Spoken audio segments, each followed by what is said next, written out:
Vamos cantar? Vamos inteira, vai. Eu preciso de uma portuguesa pra dançar comigo agora.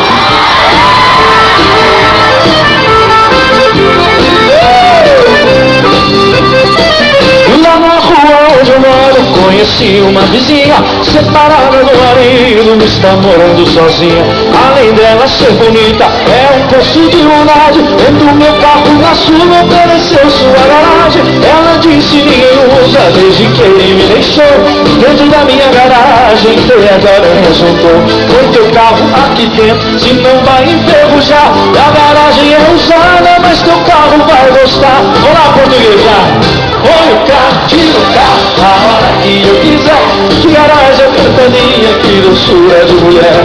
Tiro cedo, põe à noite e às vezes à tardinha. Ou até mudando o óleo da garagem da vizinha. Põe o carro, tira o carro, a hora que eu quiser. Que garagem apertadinha, que doçura de mulher.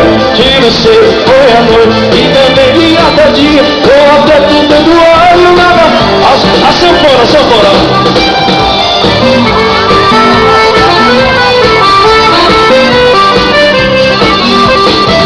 Só que o meu passante tem um bonito telhado e eu uso pra beber cozinha ganhando drogado. A garagem é pequena, o que eu faço agora? O meu carro fica dentro, os copos ficam de fora.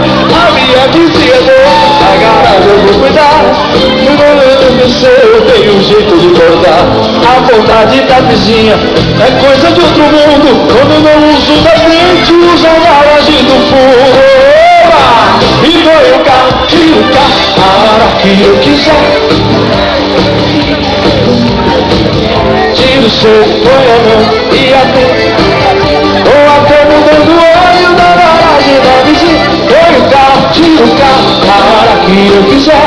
Que garagem apertadinha, que doçura de mulher. Tiro o seu, peraí ó. Quero ver a galera, os portugueses, brasileiros, mão pra cima, na palma não, não quero ver, vai lá, vai. Põe o carro, tira o carro.